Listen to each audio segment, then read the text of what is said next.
It's Evan's last day before college, so we're milking it with all we got. I'm gonna work him until dark tonight. Meet the Peterson family. Our dad, the three Peterson brothers, and our families farm together in central Kansas. Our family farm started in 1882 and has been raising cattle and crops ever since.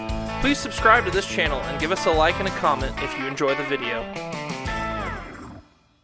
Alright guys, I'm trading Evan off on the baler. You guys have seen Evan like from a distance a ton, but we haven't had him talk much. But he's been a really good worker for us. Evan, what are you doing this fall? This fall I'm going to Fort Hays and I'm studying chemistry and plan on being a pharmacist. Yeah, that's pretty cool stuff. Wish you luck for sure. What's your favorite job on the farm after the past 4 years? Grain cart or pushing silage. Oh, nice, nice. You get air conditioning and radio and it's perfect. Yep, air conditioning is nice. Yep. Yeah, so Evan hopefully will still be around. He lives just a mile from us, but it does feel like a little turning the chapter that you're going to college. So tell a little about your dad's Christmas tree farm. I mean, you have a lot to do with that too, kinda. Yeah, we started a Christmas tree farm during COVID. We have our own trees right now, but they're still growing.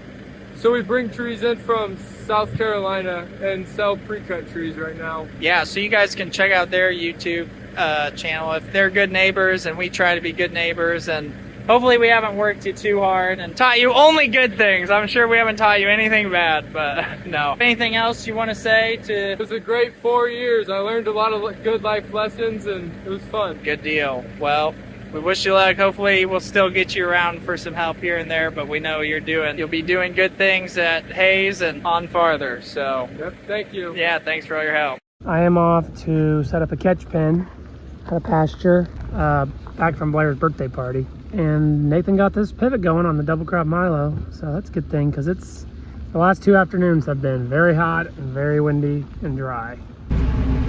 All right, after being gone and then my time being devoted to cattle and chopping corn silage, I haven't been in the baler much, so thanks to Evan for doing a lot of baling.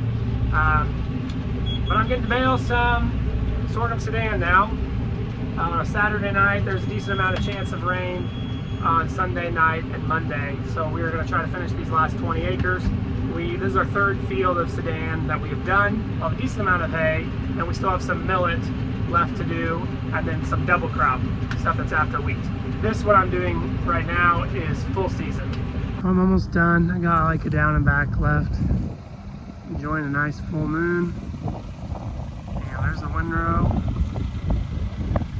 See pretty good with the lights here on the M7. And I'm making close to 3 bales an acre. Those ones are all nice and close together.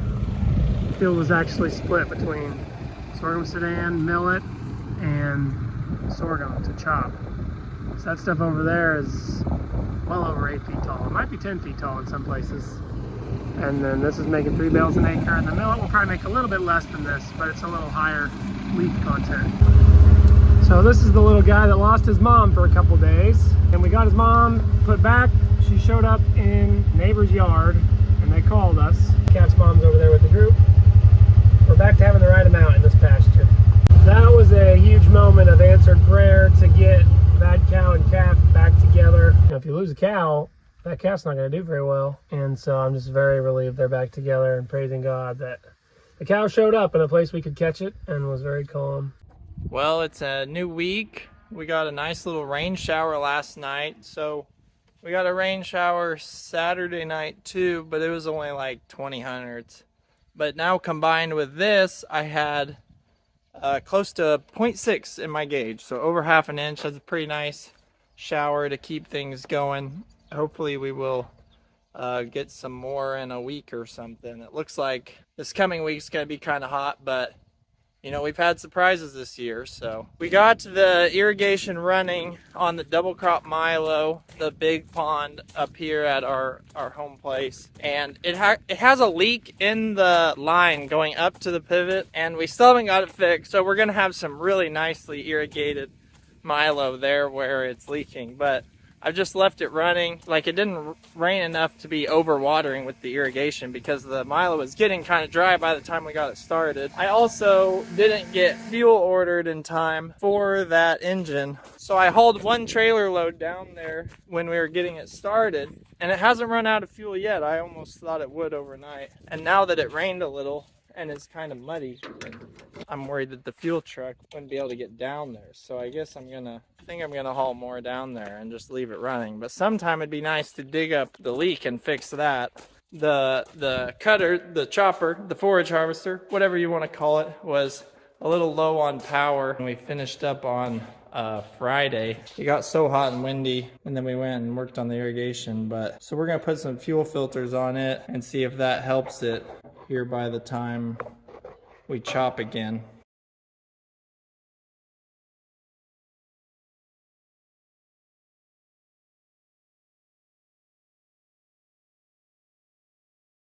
Okay, that was a little more messy than I thought it would be. I don't know why I didn't think.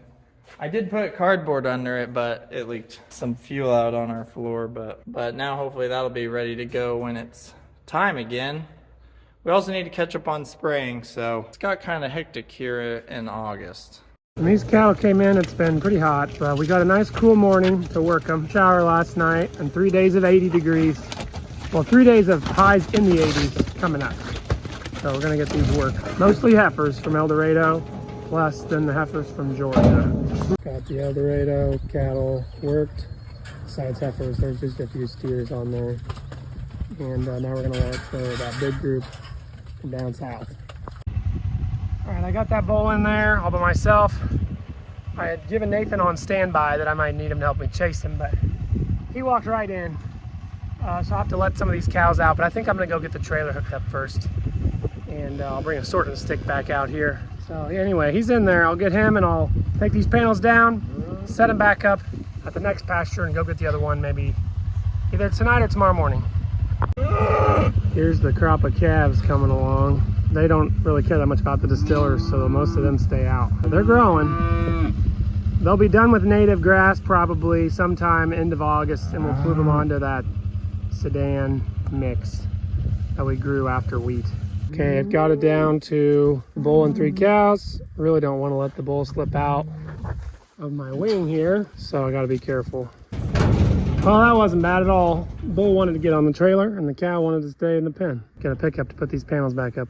All right, it's time to get Uso out of this pasture. Thought he was gone again, but my dad thought he was gone, but he's here. He's got a fly load on him. Hope they follow me because we got to go over a paddock and then to the catch pen. Boys! Man, I've just about never seen cows go that fast. I'm running downhill. They really want to go to the next place, I guess. The next paddock pretty much looks the same as this one. There's Uso, big old boy in the back. Oh, question, how old of a bull will you guys use on heifers? Uso, he's younger than 4, but I think he's older than 3. Would you guys use a 4-year-old bull on heifers? Well, Uso was very cooperative. I made a little wing, and before I even got done tying the wire onto the trailer, he just walked right through and onto the truck, onto the trailer. Out we go. I did a few things in the shop.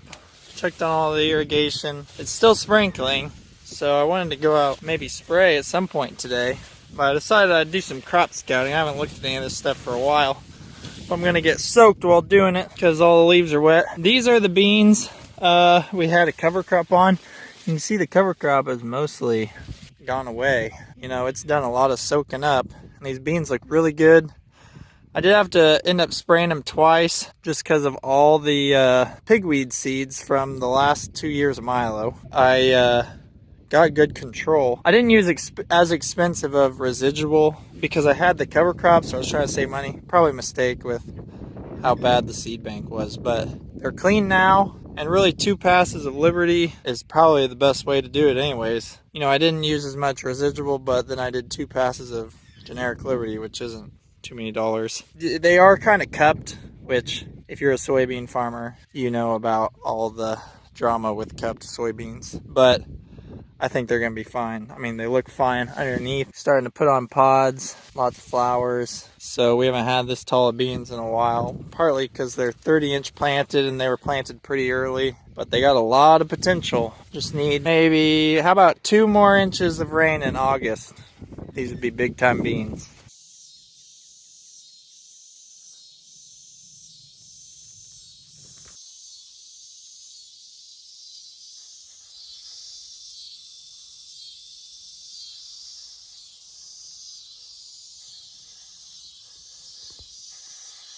There's a calf I pulled last night, and it was nursing just now. It was up, barely standing last night when I finished with the pivots. Now it's nursing. We left the tag on this heifer because she was a fence crawler, and we wanted to keep track of her. Now she's big enough to sell. We bought her at like 433 pounds in March.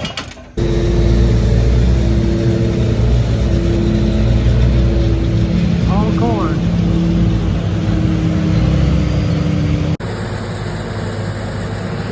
All corn here. It's over 9 foot. Over 9 foot tall. Good stuff. Still chopping. With all this rain, the pile's gonna be bigger than last year. We got some forage sorghum next that we planted into that cover crop that we grazed really hard, and we didn't know if it would produce very much, and I think it's going to produce pretty well too. So we almost left some of this to pick, but hey, corn's only worth $3.50 or whatever, however bad it is now. VisionWorks camera helping out, helping my neck.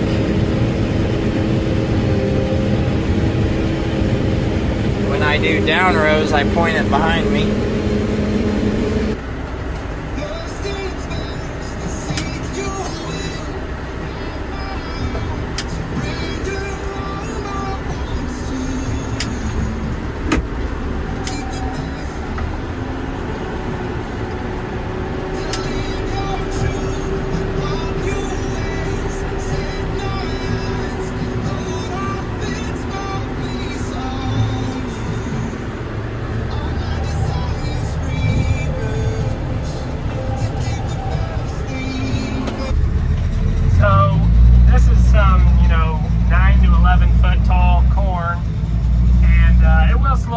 Chopper down a little bit, but boy, we can fill, Nathan said he can fill a truck in 4.5 minutes to 5.5 minutes, kind of right in there. So we can do a whole round with 3 trucks in about 15 minutes. And so it's pretty busy for the packing tractor. We are only 3/4 mile haul.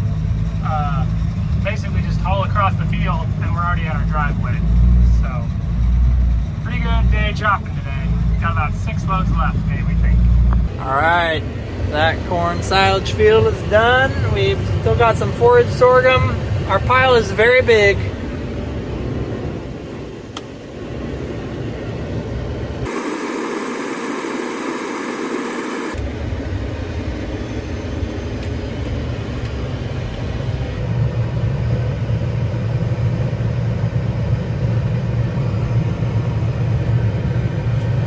Cutter's been doing pretty good. Look at that ominous shadow.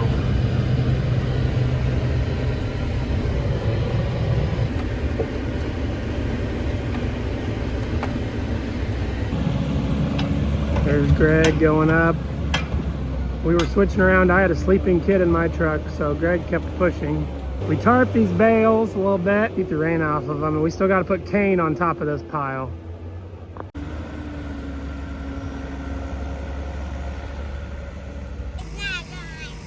Why do you have 2 hats on? Blair saw my other hat and sunglasses in there, and she didn't want to leave them in there. Henley, where'd you go? Leave hats and sunglasses and other stuff laying around. Look at that beautiful Blair pile. told you to pick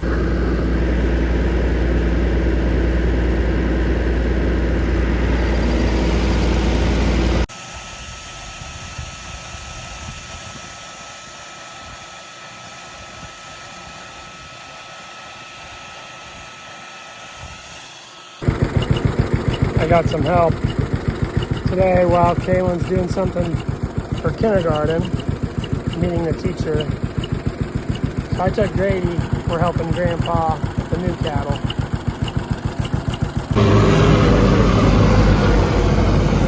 They're loud. All right, this morning, the big pivot here out of our pond has run a whole circle. So I'm changing the oil. This oil filter is from 2022. So that's how dry it's been. Dad has figured over the life of this pond, you know, we have water to pump 9 out of every 10 years. And yet the last 3 years, we didn't even put 250 hours on this thing till now. So we did pump, I think 2 of those years, like a little bit. It's good to have this pond full again, be able to do some good with all this infrastructure. Yes, dry bridges up, and, you know. Chopping silage for a neighbor. I think Nathan's up there on the hill somewhere. Spraying. And Kendall is baling over there. So I can see a couple different things happening from where I'm at. But getting lots of work done today. All right, we're working on some of our other things. Trying to catch up on spraying wheat stubble with all that rain. Things got a little hairy. The reason I didn't double crop this was to clean up the pigweeds, so hopefully I can get them all killed. This field also has a bunch of scatter cane it's had for a long time. When it rains in the summer, it makes second-year wheat more expensive because you could have been growing something. Look how bad this is. That's pretty bad. We probably should have come in and swathed that, but whatever. Here we are. Okay, it's dark. It was my kid's birthday, so we went out to eat, came back. I'm finishing chores in the dark. One of these heifers that I remember Kenny Preg checked as pretty far along, that it was one of the farthest along heifers. I think he called it 5 months bred or something. It's standing back, and so I could tell it was kind of walking back farther. Whenever a cow doesn't come up to eat, you know there's something ailing them. And for her, pretty sure she's going into labor. So I think I'm gonna try to come out here with some lights, bring her out of the pen so I can get a closer eye on her. I took this heifer off. She might be calving, she might not. Okay, walking this heifer down to the chute. She looked like she was having contractions. Okay, I'm coming back in. I put a sleeve on, and I do not think, she's definitely not in any need of assistance yet. I do think she will calve. If I had to give a guess, I would think she would calve before noon tomorrow. But I am not a professional at this. So we'll see how the night goes. It's 2:30 a.m. No dice, no calf coming. Guess I'll go back to bed. Okay, I had to pull one thin one, so I gotta get it put away. And then I gotta get these heifers to sell down here. Greg got the truck backed up and ready. And my dad, good news from my dad is the calf is alive and out of its mom. Nice set of heifers going out today. Own most of these. Got the front of the pot loaded. Gotta go get 24 to put on the top. My dad is finishing up those ones that need a shot. We'll get those put away and then I'll get the next group. Here's the bottom load of 24 heifers. Ready to sell today. So those heifers, I watched them sell online while I was pretty much done eating lunch, but I was still inside. They sold for just shy of $2,600, and we bought them at the end of March, beginning of April. This one's limping, and that one is got kind of an ear flop, just kind of thin, and it's not ready to be jumped up onto a big pen of 140 head because we're combining 4B and 5. So I'm going to slow both of those down. They'll probably both get an antibiotic and perk them up a little bit and get them back on some starter, fleshed up a little bit better before moving them to a bigger pen. That is our job in adding value to the beef supply chain. It's taking calves like that need extra attention in this 500 to 800 pound range, get them up to a better weight where they're less risk for the finishing yards. 7R is already hooked onto the manure spreader. We're going to hook the M7 onto this older Kelly Ryan. When we tucked it in here, we tucked it in here real far. So I put the hitch pin in the loader, and he's going to use this reverse steering to be able to wiggle it out of here. Takes some farmer ingenuity. My dad started flying in here in forwards, and I thought, what's he doing? And then I realized, even without a chain, we could get it. All right, we're finally gonna go spread some manure. We unhooked this 7R from the planter and hooked it onto the manure spreader right before all that rain. We'd been hauling manure and we thought we were gonna go spread it all and then chop corn. Well, then it rained and rained, so it was too muddy. Then it was time to chop corn. This tractor's just been sitting here in the shed, kind of in the way, but now we are gonna go do it. We do still have chopping, so this summer has just been the summer of doing things a little bit at a time. Wheat harvest, we did, 2 days of wheat harvest and then a break. 2 days of this and then a break. Feels like that's how the whole summer has gone. We haven't done anything all at once, really. And I guess it's because of rain, which is good. Now, honestly, we need another rain. It's getting hot. The beans, this is when they use their most water. The corn's basically done. The beans and the milo could really, we're gonna need another big rain, but we'll see if we get it. So I'm gonna mosey on over to the field where we have the manure piled from trucking it there, and Kendall has he has the M7 and the Kelly Ryan old manure spreader, and we're gonna do with two. I don't think we're gonna get them all spread tonight because we got out too late. We were doing some other things, but hopefully tomorrow morning we can finish it up and bring everything back. Greg's been helping the neighbors chop some corn with our truck. And our forage sorghum was still pretty green when we finished corn, so that's part of the reason we were fine with a little delay. Although driving past that stuff every day, it changes a lot. Sorghum really moves fast. I mean, it was milk I want to say Monday, it still seemed like it was milk stage. Then yesterday, all of a sudden I was like, oh, maybe this is dough, and then I saw something that looked like it was turning red already. So it's really fast moving stuff, which that's the variety we got. So it'll be time for it to go now for sure. I'm already on my third load, and the time it took Nathan to drive over here, flying down the roads, 26 mile an hour, just making a lot of dust. Off I go. Here we are. Let's get this party started.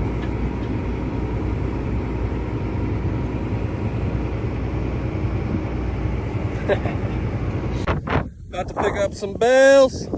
Bale.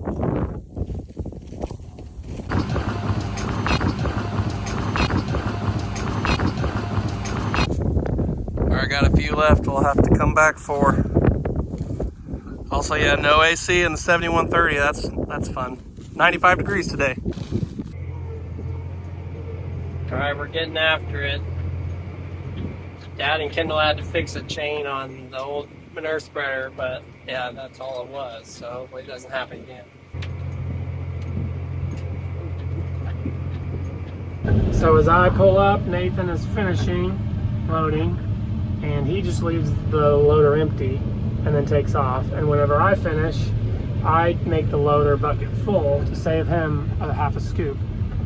And that's how we try to make it even, because his spreader's a little bigger than mine.